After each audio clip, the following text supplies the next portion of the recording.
व्यासपीठावरती उपस्थित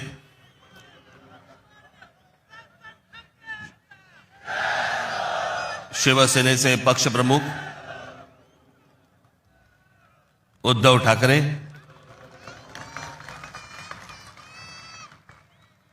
राष्ट्रवादी काँग्रेसचे नेते जयंतराव पाटील, इतर सर्व मान्यवर आणि माझ्या जमलेल्या तमाम मराठी बांधवांनो, भगिनींनो आणि मातांनो,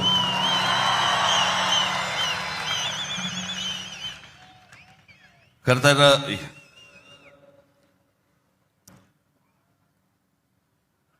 या व्यासपीठावरती मी माननीय बाळासाहेबांबरोबर लहान असताना अनेकदा आलो.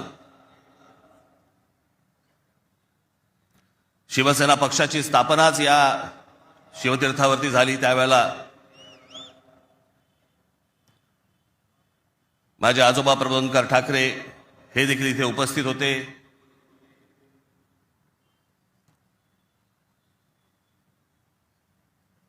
माझे वडील श्रीकांत ठाकरे हे देखील उपस्थित होते.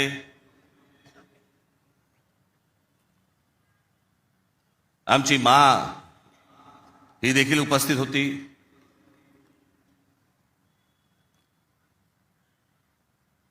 खरं आज या क्षणाला हे दोन भाऊ एकत्र आल्यानंतर आम्ही आज माझे आजोबा प्रबोधनकार ठाकरे, माननीय बाळासाहेब ठाकरे, माझे वडील श्रीकांत ठाकरे आणि आमच्या माँ आज खरं तर इथे हजर असायला पाहिजे होत्या. हे सगळं चित्र पुन्हा एकदा मराठी बांधवांसाठी, मराठी माणसांसाठी, मुंबईसाठी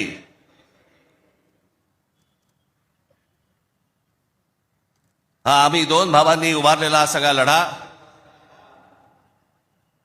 इथे नसले तरी वरून पाहत असतील.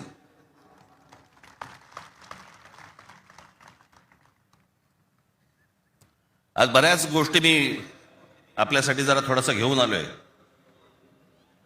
जाताना पोट भरून जा.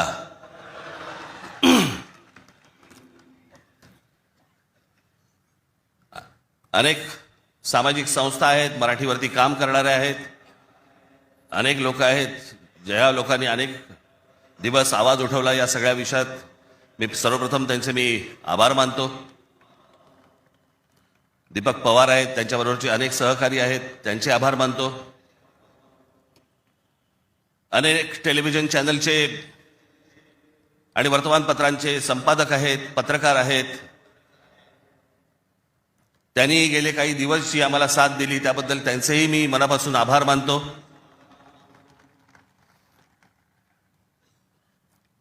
खरं तर मी 20 वर्षानंतर पहिल्यांदा युती करतोय.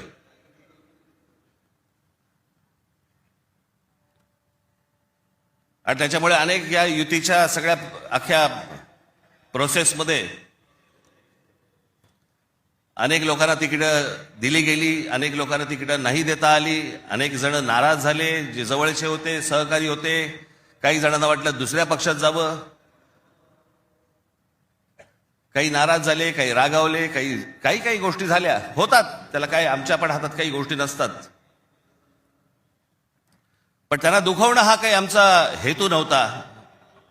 पण तरी मी त्या सर्वांची, जर दुःखी झाले असतील, नाराज झाले असतील, त्या सर्वांची मी दिलगिरी व्यक्त करतो.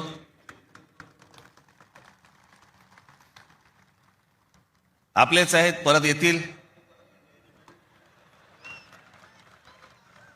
कारण जे आत्ता आहेत तेच कुठे जातील माहित नाही. त्याच्यामुळे ते गेलेले आहेत ते येतीलच परत.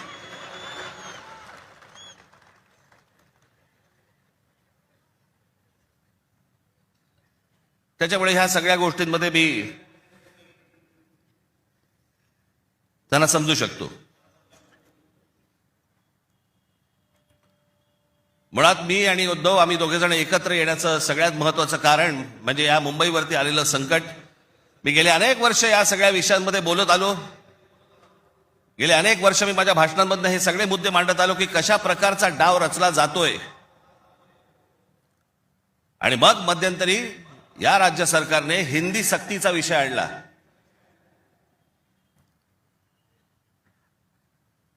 आणि त्यावेळेला मग मीही कडाडलो, उद्धवही कडाडला.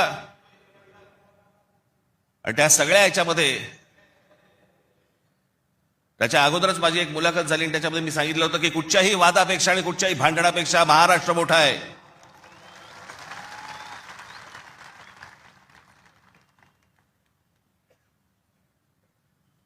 आणि मग तिकडनं ह्या सगळ्या गोष्टींची सुरुवात झाली. पण ते हिंदी सक्तीचा जो विषय होता तो फक्त तुम्हाला चाचपडून बघण्याचा होता. तुम्ही जागे आहात का? मराठी माणूस महाराष्ट्रामधला मुंबईमधला जिवंत आहे का? हे फक्त चाचपडणं होतं तुम्हाला.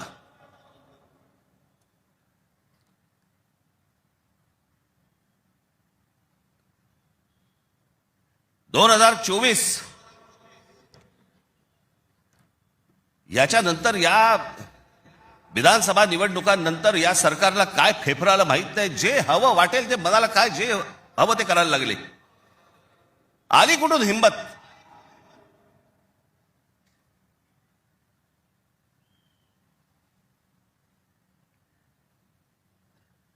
कोणाला विचारायचं नाही. काही जनता बिनता लोक बिक काही नावाची काही गोष्टच नाही. बस आम्हाला वाटलं म्हणून आम्ही केलं. हे कोण आहेत लोक? कोण आहे महाराष्ट्रातील जनता? पैसे फेकले की आम्ही विकत घेऊ. आला कुठून आत्मविश्वास?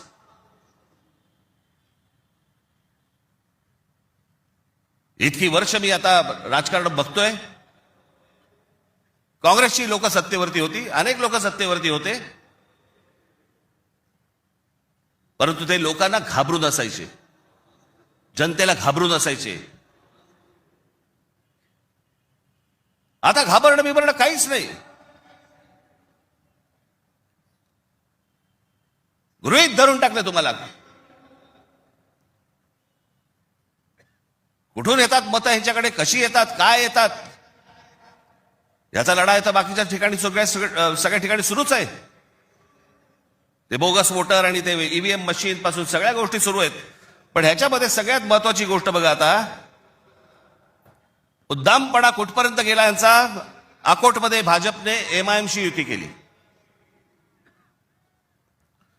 बदलापूरमध्ये भाजपने काँग्रेस बरोबर युती केली. 66 जण बिनविरोध निवडून आले. बिनविरोध म्हणजे तिकडच्या मतदारांचा अधिकारच काढून टाकला. ते मतदारच नाही करू शकत. आज 66 आहेत. हे पुढे आकडे वाढत जाणार. त्याला कळलंय की काय प्रकारचे आपण कशा प्रकारे लोकांना विकत घेऊ शकतो. वाईट या गोष्टीचं वाटतं विकले जातात. तुळजापूरमध्ये विनोद गंगणे नावाचा एक ड्रग्ज मधला रॅकेट मधला एक माणूस, ड्रग्ज रॅकेट मधला, त्याला भाजपने तिकीट दिलं. ड्रग्ज विका, काही विका, पुढच्या पिढ्या बर्बाद करा, काही फरक पडत नाही. पण ड्रग रॅकेट मधला एक माणूस, त्याला भारतीय जनता पक्षाने तिकीट दिलं तुमच्या नाकावर टिचून. तो एक आता बदलापूरला तुषार आपटे, बलात्काराच्या केस मधला आरोपी, बलात्काराच्या, सगळ्यांना माहिती आहे, नगरसेवक केलं. लहान मुलींच्या वरती बलात्काराचा आरोप असलेला माणूस, त्याला भारतीय जनता पक्षाने नगरसेवक. आली कुठून हिंमत? ज्यावेळेला वेडावागड्या पद्धतीने ज्यावेळेला निवडणुका जिंकण्याचं यंत्र किंवा तंत्र हे ज्यावेळेला हस्तगत होतं ना, त्याच वेळेला हा उद्दामपणा येतो, ही मस्ती येते ना, हा माज येतो ना, हा त्याच्यातनं येतो.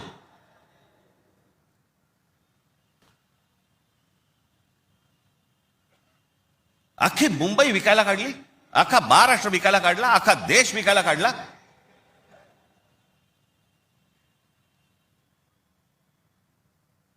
आपल्यासमोर काय वाढून ठेवलंय आपल्याला अंदाज पण नाहीये. मी तुम्हाला हे सांगतोय, मला 2024 साली मला एक व्यक्ती भेटली.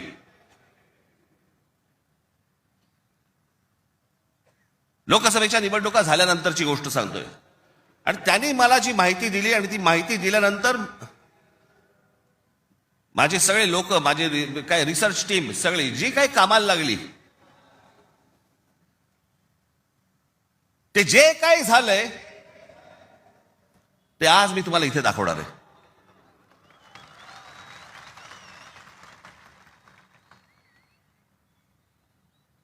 आणि मला असं वाटतं की मी आज जे दाखवणार आहे याच्यानंतर जर समजा आपल्याला भीती नाही वाटली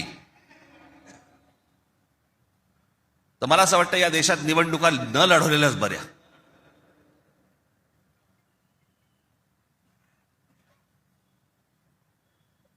म्हणजे आता साधी गोष्ट, फक्त तुम्हाला 2014 नरेंद्र मोदी पंतप्रधान झाले त्यावेळेला, हे मला आता 24च्या नंतर आता हे पुढे सगळं समजायला लागलं. या गेल्या वर्षी 24 नंतर साधारणपणे विधानसभा निवडणुकांच्या आसपास मला ह्या सगळ्या गोष्टी आमच्या रिसर्च टीम मध्ये यायला लागल्यावरती मला धक्का बसायला लागला. कारण आपण असे बघतच नाही कधी, आपण डोळे झाक करत बसतो आणि नक्की काय खणलं जात आहे आपल्या खालून आणि आपल्याला माहितीच नाही. याचं कारण अनेक हिंदी इंग्रजी टेलिव्हिजन चॅनल सगळं ब्लॉक करून टाकलंय. कोणी काय तुम्हाला दाखवणार पण नाही. दाखवलं की वरनं फोन येतो, वरनं दट्ट्या येतो, जाहिराती बंद करून टाकू. मी आता फक्त एक पहिला मॅप मी तुम्हाला भारताचा दाखवतो, 2014चा. दाखवा रे.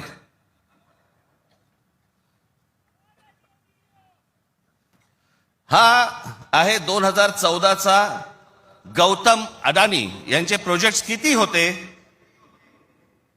हे तुम्हाला दाखवणार आहे. 2014ला पंतप्रधान नरेंद्र मोदी पंतप्रधान व्हायच्या अगोदर गौतम अडानी कुठे होते आणि आता पुढचं फक्त बघत राहा की आता 2024-25ला गौतम अडानी आता कुठे आहेत. फक्त सरकारच्या आशीर्वादाने. आणि तुम्हाला जर नाही धक्का बसला तर मला सांगा जरा, दाखवा. हे फक्त 10 वर्षातलंय. जगामध्ये असा एकही माणूस नसेल जो 10 वर्षामध्ये इतका श्रीमंत झाला. मला कुठच्या उद्योगपतीने उद्योग करू नये या मताचा मी नाहीये, इतका दळभद्री विचार माझा नाहीये. पण या देशामध्ये इतके उद्योगपती असताना एका माणसावरती इतकी मेहरबानी या देशामध्ये होते, मी जगात तर दाखवतच नाही अजून. फक्त 10 वर्षामधली गोष्ट, ही 10 वर्षातली. एकाच माणसाला सगळ्या गोष्टी दिल्यात. वीज दिली, सिमेंट बनवण्याच्या उद्योगामध्ये गौतम अडानी हा माणूस कधी नव्हताच 2014च्या अगोदर. आज देशातला 2 नंबरचा सिमेंटचा व्यापारी येतो. उद्या माणसाने समजा उद्या वीज बंद केली, आम्ही अंधारात. सिमेंट महाग केलं, काही बोलू शकणार नाही. सगळी पोर्ट्स खालपासून वरपर्यंत सगळी पोर्ट्स अदानीना, सगळी विमानतळं अदानीना. महाराष्ट्रात काय परिस्थिती एकदा बघा, महाराष्ट्राचा फक्त एकदा दाखवा. आणि मी जे सतत सांगतो ना, हा जो MMR रिजन मुंबई, या मुंबईवरती मी आता फक्त तुम्हाला वाचून दाखवणार आहे. या फक्त MMR रिजन मध्ये काय फक्त केलंय तेवढं फक्त बघून घ्या. मुंबई महानगर क्षेत्रात अदानी 29 जून 2018 रिलायन्स इन्फ्रास्ट्रक्चर कंपनी ताब्यात मुंबई वीज पुरवठा क्षेत्रात प्रवेश. एप्रिल 2021 नवी मुंबई विमानतळाच्या कामाला सुरुवात. 2021 मुंबई आंतरराष्ट्रीय विमानतळ ताब्यात. हे कशा प्रकारे तुम्हाला आवडलं जातंय याचा काही आपल्याला अंदाज, आपल्याला कळतंय हे काय चाललंय. आता हा सगळा वाढवणला, आता बंदर येतंय म्हणून मी म्हटलं बंदर येत असेल चांगली गोष्ट आहे महाराष्ट्रात. बाजूला विमानतळ कशासाठी तर म्हणे मुंबई विमानतळावरचा सगळा कार्गो तिकडे नेणार. आणि नवी मुंबई विमानतळ जे बांधलंय, इथून इंटरनॅशनल आणि डोमेस्टिक या आपल्याकडच्या इकडच्या विमानतळावरनं छत्रपती शिवाजी महाराज आंतरराष्ट्रीय विमानतळावरनं डोमेस्टिक आणि इंटरनॅशनल नवी मुंबईला नेणार. ही प्रोसेस हळूहळू सुरू झालेली आहे. आणि पुढे हा संपूर्ण विमानतळ विकायला काढणार. या शिवाजी पार्क मैदान एवढी जवळपास 50 ते 60 शिवाजी पार्क मैदानं बसतील एवढा प्लॉट आहे तो. धारावीला लागून. अशी नाही ना मुंबई आम्हाला मिळवत आहेत. आम्ही बदा पैसे ओततो, जमिनी विकत घेतो, जमिनी सगळ्या काढून घेतो. आणि इकडच्यांचं काय घेऊन बसलोय आपण? या सरकारमध्ये बसलेत त्यांचं. ते काहीतरी करू शकतात का? काहीच नाही करू शकत. मी मागे एक उदाहरण दिलं होतं ना, बादशाच्या हातावरचा ससाणा असतो नाही का, जो ससाणा पक्ष्यांनाच मारून आणतो. स्वतः पक्षी आहे पण तो पक्ष्यांनाच मारून आणतो. पु ल देशपांडेचं एक फार छान वाक्य आहे की स्वकीयांचा घात करणारी औलाद ही काय फक्त पक्षांमध्ये नसते. मला तर आता कळले राजकीय पक्षांमध्ये आली आहे.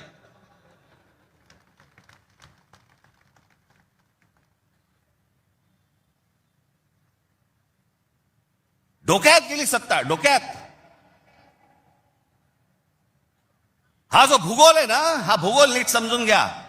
हे वाढवण बंदरापासून तिकडे वरती जे आहे ना, त्याला लगेच लागून गुजरात आहे. यांचं पहिल्यापासूनचं डोक्यामध्ये जे होतं ना की मुंबई गुजरातला न्यायची.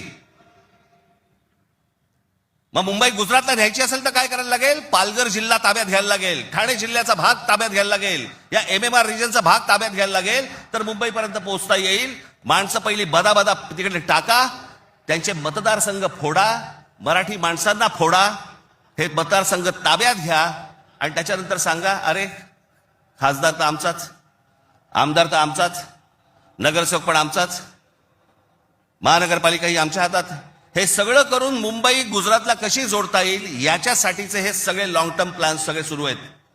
आणि आम्ही बेसावत. आमच्यामध्ये जातीपातीमध्ये भांडणं लावली जात आहेत. हा मराठा, हा ओबीसी, हा अजून कोणी. एकदा मुंबई हातात गेली ना बाबांनो, महाराष्ट्र झारखंडपेक्षा काही वेगळा करणार नाहीत. हे मुंबई ही तुमची राजधानी आहे, मुंबई ही तुमची ताकद आहे. पण जो मस्तवालपणा जो अंगामध्ये शिरलेला आहे यांच्या, की आम्ही काहीही करू, कुठूनही मतं आणू, जे यांनी विधानसभेला केलं तेच करण्याचा हे आत्ता पण प्रयत्न करणार. आमच्यावरती भ्रष्टाचाराचे आरोप करतायत. काय बोलताय काय तुम्ही? देवेंद्र फडणवीस ज्यावेळेला मुख्यमंत्री होते त्यावेळेला यांनी छगन भुजबळांना जेलमध्ये टाकलं होतं, हो की नाही? आता मांडीला मांडी लावून बसलेत. अजित पवारांचे बैलगाडीभर पुरावे घेऊन गेले होते. काय किती 70 का 80 हजार कोटीचा काहीतरी घोटाळा, त्याच्याबद्दल पुरावे बैलगाडीतनं घेऊन गेले होते. आता काय सांगतायत? कोर्टात केस आहे, पुरावे असतील तर त्यांना अटक होईल. अरे मग तुम्ही पुरावे दिले होते ना, द्या आता कोर्टात. ही सगळी बाहेरून सगळी माणसं आणायची, इथे भरायची, तुमचा टक्का कमी करायचा, तुमचं अस्तित्व घालवायचं. इथे येऊन ह्यांची माणसं मिळणार, इथे उत्तर भारतातलं माणसं येणार आणि म्हणणार इथे तुम्हाला. काल एक कोणतरी उत्तर भारतातला माणूस बोलवता म्हणे, मुंबईमध्ये म्हणे नोकऱ्या जर घ्यायच्या असतील महानगरपालिकेमध्ये तर इथल्या स्थानिकांना, उत्तर भारतीय लोकांना दिल्या पाहिजेत. हे बाहेरून येणारे म्हणे कोल्हापूर, सातारा, सांगलीवरनं येणारी माणसं हे बाहेरच्या लोकांना द्यायची नाहीत म्हणून. बाहेरची लोक म्हणजे आमच्या सातारा, कोल्हापूर, सांगलीमध्ये येणारी आता हे बाहेरची लोक झाली आणि हे आतले.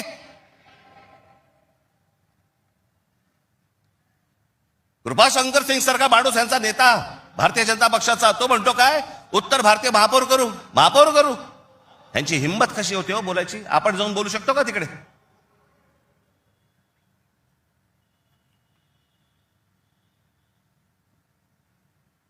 याचं कारण तुम्ही एकत्र येऊच नाही याच्यासाठीचा बंदोबस्त यांनी केलेला आहे. म्हणून काय करायचं? पैसे टाका, माणसं फोडा. यांचं मुंबईवरचं लक्ष उडालं पाहिजे, महाराष्ट्रावरचं लक्ष उडालं पाहिजे. हे मराठी म्हणून कधी एकत्र येताच कामा नयेत. आणि मग आपल्याला जे साध्य करायचंय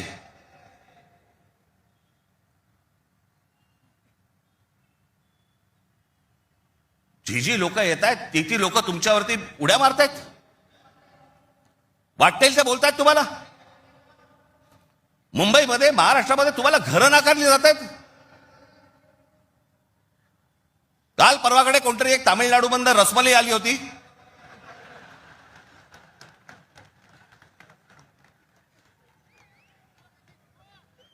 तो सांगतो मुंबईचा आणि म्हणजे महाराष्ट्राचा संबंध काय. भडव्या तुझाच काय संबंध आहे इथे याचा.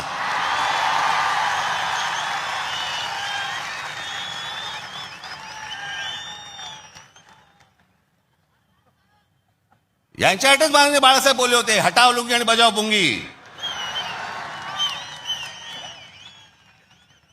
आज अनेक दाक्षिणात्य इथे राहत आहेत, अनेक जैन मारवाडी इथे राहत आहेत, आनंदाने राहत आहेत. पण कसं भडकवलं जाते बघा तुम्हाला कबुतरांच्या नावाने. कबूतर राहिली बाजूला, पण हे सत्ताधारी जे फडफडत आहेत ना, हा त्यांचा प्रश्न आहे. काल परवाची गोष्ट, इथे मुंबईमध्ये एक जैन मराठी वादावरती पडदा टाकण्यासाठी म्हणून एक बैठक झाली.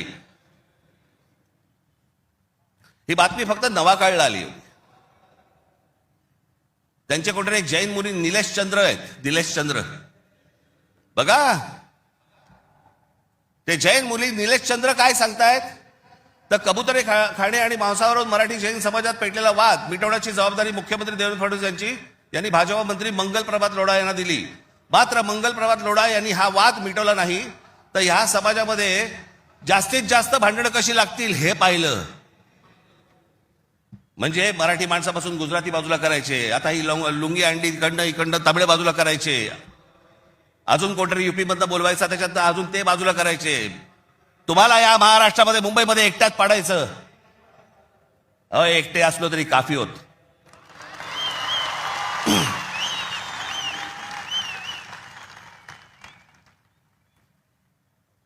नको त्या वादात जाऊ नका. आमच्या त्यांच्या गुजरातमधनं बिहारी लोकांना ज्यावेळेला हकलवले त्याच्या बातम्या नाही होत.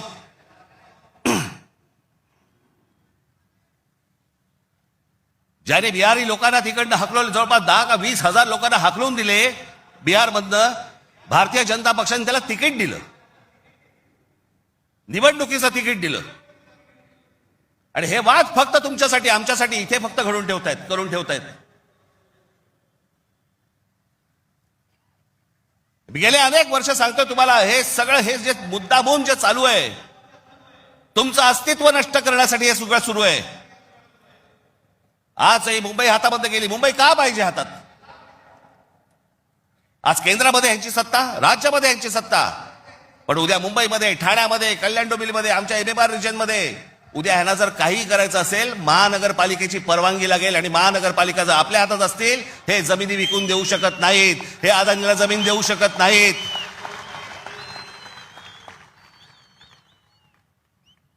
ही गोष्ट ते करूच शकत नाहीत. हा धोका काय होता ना बाबांनो, मी फक्त वेळ कमी आहे परंतु मी आपल्याला एक धोका, हा किती वर्षांपूर्वी आमच्या बाबासाहेब आंबेडकरांनी, आमच्या बाबासाहेबांनी मांडलेला तुम्हाला फक्त एक गोष्ट वाचून दाखवतो, जी मी 2008 ला वाचून दाखवली होती. बाबासाहेबांनी काय त्यावेळेला मांडलं होतं हे तुम्हाला आज कळेल. मी काय सांगतोय तुम्हाला ते. उत्तर प्रदेश आणि बिहार यांच्यासारखी राज्य निर्माण करून हे बघा, हे पुस्तक आहे भाषिक राज्य पुनर्रचना मीमांसा. आपल्याला कुठे मिळालं तर आपण जरूर वाचा. उत्तर प्रदेश आणि बिहार यांच्यासारखी राज्य निर्माण करून राज्य पुनर्निर्माण मंडळाने केवळ तौलनिक विषमता निर्माण केली एवढेच नव्हे, तर उत्तर भारत आणि दक्षिण भारताचे 2 तट निर्माण केले. उत्तर भारतात हिंदी भाषेचं प्राबल्य आहे, उलट दक्षिण भारतात हिंदीशी संबंध नसलेल्या भाषा बोलल्या जातात. मला खरं तर आपल्याला सांगायचंय की युपीच्या आणि बिहारच्या लोकांनी पहिल्यांदा नीट समजून घ्या, बाबांनो, हिंदी ही तुमची पण भाषा नाही. युपीच्या लोकांची भोजपुरी भाषा आहे, बिहारच्या लोकांची मैथिली भाषा आहे, अवधी भाषा आहे. हिंदी भाषा तुमची पण नाही आहे. माझा कुठच्या भाषेवर राग नाही, परंतु तुम्ही आमच्यावरती लादणार असाल तर लाथच मारू. हिंदी भाषिकांची संख्या किती मोठी आहे याची बहुतेक कोणालाही दखल नाही. भारताच्या एकूण लोकसंख्येच्या 48% लोकसंख्या ही हिंदी भाषिक म्हणजे त्या भागाची आहे.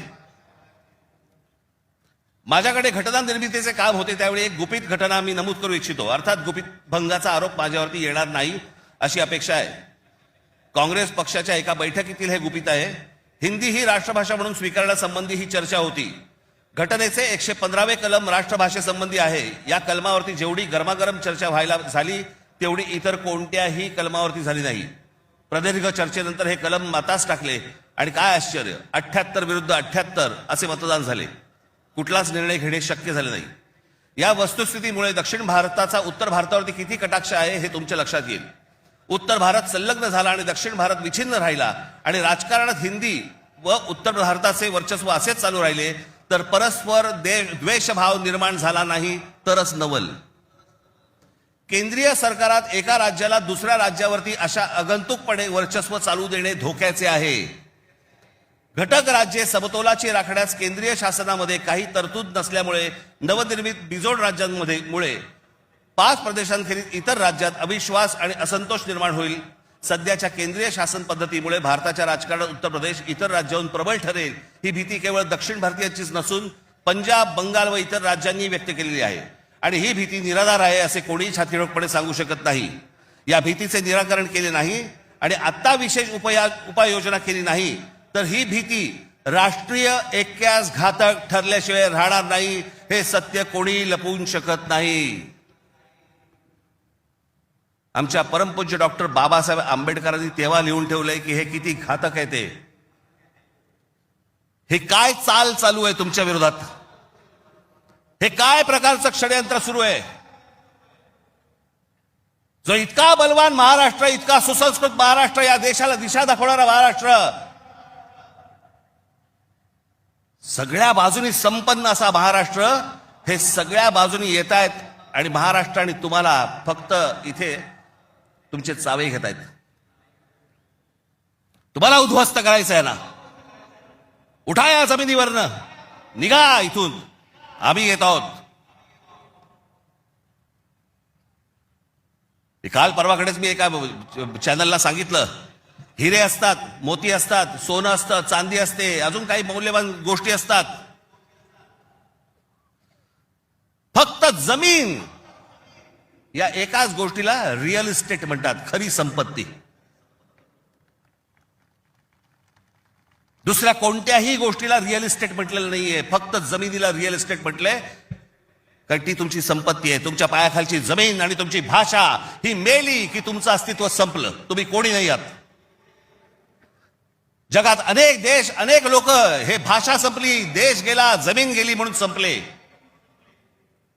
हाच डाव त्यांचा आहे. वेगवेगळ्या मार्गाने येत आहेत आणि वेगवेगळ्या मार्गाने तुमच्यावरती आक्रमण करतायत आणि तुम्हाला सांगतायत निघून जा इथनं. संयुक्त महाराष्ट्राच्या वेळेला देखील विरोध करणारे या मुंबईमधले अनेक धनिकच होते, गुजराती होते पण धनिक होते. आज पण तेच चालू.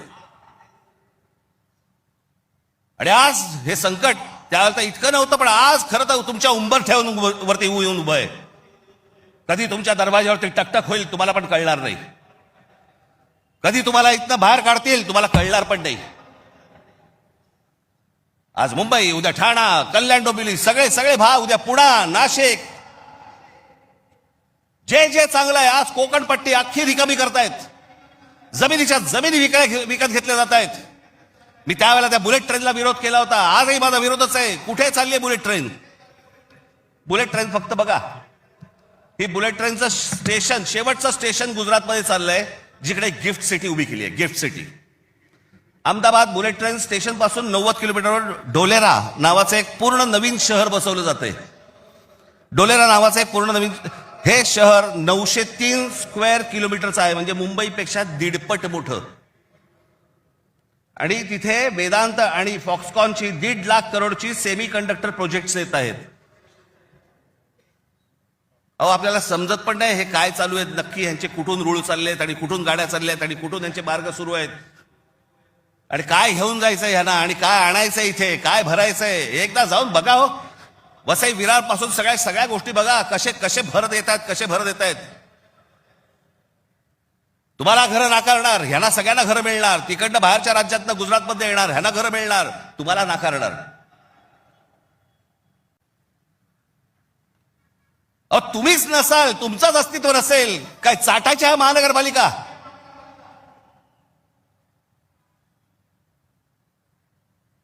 काय उपयोग आहे या गोष्टींचा? आम्ही भले आमच्या वचननाम्यामध्ये सांगितलेल्या अनेक गोष्टी आहेत ज्या उत्तम करू, उत्तम शहर करू, चांगल्या गोष्टी करू. मला असं वाटतं उद्धव ठाकरे आपल्या भाषणामध्ये या गोष्टी सांगतीलच. अरे पण तुम्ही असायला पाहिजेत ना त्याच्यासाठी. तुमची काय किंमत करून ठेवली आहे लोकांनी? कोण महाराष्ट्रामधला मराठी माणूस पैसे फेकले की विकला जातो? ही आपली किंमत. आणि ही बोली लावणारे कोण? आमचेच. दुसऱ्यांच्या हातावरती बसून त्यांचा उद्देश साध्य करण्यासाठी आमचे लोक हे आमच्या लोकांना फोडतायत. काय दुर्दैव आहे बोला. या अशा परिस्थितीमध्ये ही आजची निवडणूक होते. ही मराठी माणसासाठी शेवटची निवडणूक आहे. आज जर चुकलात कायमचे मुकलात म्हणून समजा. आज जर तुमच्या हातात ही शहरं गेली, त्यांच्या हातामध्ये गेली, उद्या राजानं मारलं आणि पावसानं झोडलं, तक्रार कोणाकडे करायची? आज इतर राजकीय पक्षांमधले पण जे मराठी लोक आहेत, माझं त्यांनाही आव्हान आहे, सोडा ते सगळं. या मराठी माणसासाठी एक व्हा, या मुंबईसाठी एक व्हा, या महाराष्ट्रासाठी एक व्हा.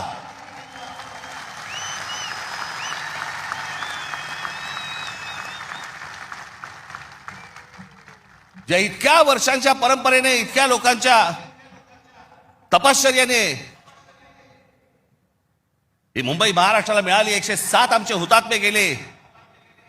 उद्या मुंबई गेली तर त्या पुतळ्यानंतर काय अर्थ उरतो? आणि पुतळे काय म्हणतील ते? आमचा मराठी माणूस बेसावध राहिला आणि म्हणून आम्ही मिळवलेली मुंबई आम्हाला गमवावी लागली. आज तुमच्या समोर ही सोन्यासारखी संधी आलेली आहे. आम्हाला सत्ता काय, सत्याचं काय करू? सत्तेशिवाय पण आज पण लाथा मारल्यात ना. अनेक अंगावर आले, त्यांना तुडवलेच ना. पण तुम्हाला ह्यांचा मास, या सगळ्या लोकांचा, सत्ताधाऱ्यांचा तुम्हाला उतरवायचा या निवडणुकीमध्ये.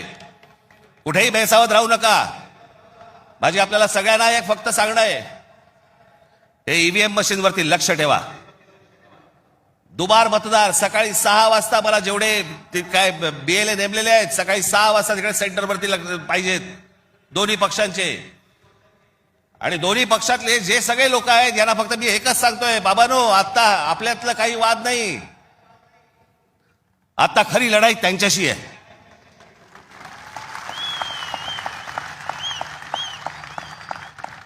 आपण भांडत राहावं हेच त्यांना पाहिजे. त्यांना जे हवं ते आपण नाही द्यायचंय. आपल्याला जे हवं तेच आपण केलं पाहिजे. आणि म्हणून तिकडे आपल्याला जाता एवढंच सांगेन की सतर्क राहा, बेसावध राहू नका. आणि जर दुबार मतदार जर तिकडे आला, सकाळी 7 वाजता फोडून काढा.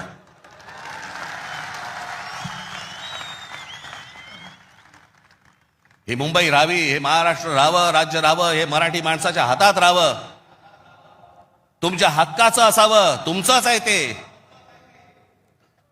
आणि मला असं वाटतं की जो लढा आजपर्यंत मराठा साम्राज्याने दिला, तो लढा आज तुम्हाला, आज सगळ्यांना, तुम्हाला, आम्हाला सगळ्यांना करायचा आहे. हा महाराष्ट्र वाचवायचा आहे, महाराष्ट्र समृद्ध करायचा आहे, ही आपली शहरं समृद्ध करायची आहेत, ही मुंबई आपल्याला वाचवायची आहे. ही मुंबई कदापि आपल्याला कुठेही गुजरातला राहून द्यायची नाहीये. या सगळ्या गोष्टींसाठी आपण सगळेजण कामाला लागाल अशी एक आशा अपेक्षा बाळगतो आणि आपल्या सर्वांची मी रजा घेतो. धन्यवाद. जय हिंद, जय महाराष्ट्र. धन्यवाद राज साहेब.